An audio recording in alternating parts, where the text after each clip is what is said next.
When Jesus called the disciples to come follow him, I have a hunch they had no idea what they were in for.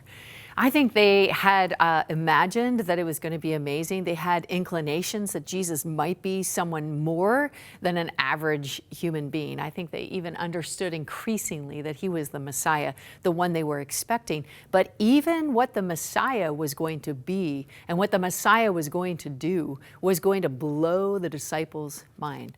In Mark's gospel, the parting words of Jesus to the disciples are in Mark 16. In verse 15, he says, "Go into all the world," he's speaking to the disciples, "preach the good news to every person.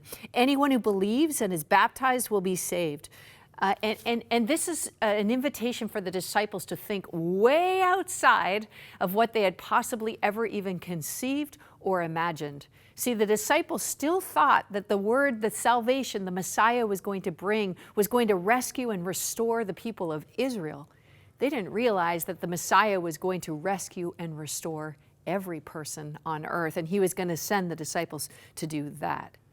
When my son was little, he was sick with an ear infection, and I remember going to the doctor to get the best I could because he hated taking medicine. So I went and I got the best possible remedy for him. It was liquid flavored banana penicillin.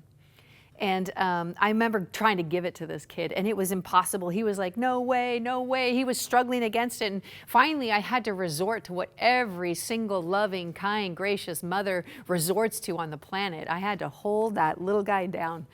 I remember sitting on his writhing little body, and my eldest son, I said, "Quick, grab his head," because he was still, "No way, no way, no way." And my son held his head, and I took this liquid flavored banana penicillin, and I ever so gently and lovingly and kindly shoved it down that little kid's throat. And I said, "Yes, way." When that happened, I felt God interrupt me. Maybe a little bit like he interrupted the disciples. He said, "Oh, I see.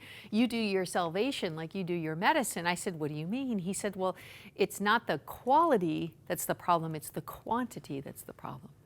You do your salvation as though salvation is just something small enough to fit in your life. But instead, salvation is something big enough to come and invite your life into God." This is what the disciples are experiencing, and I hope what you're experiencing as you hear the call to follow Jesus. It's a call into a boundless life. You should follow Jesus.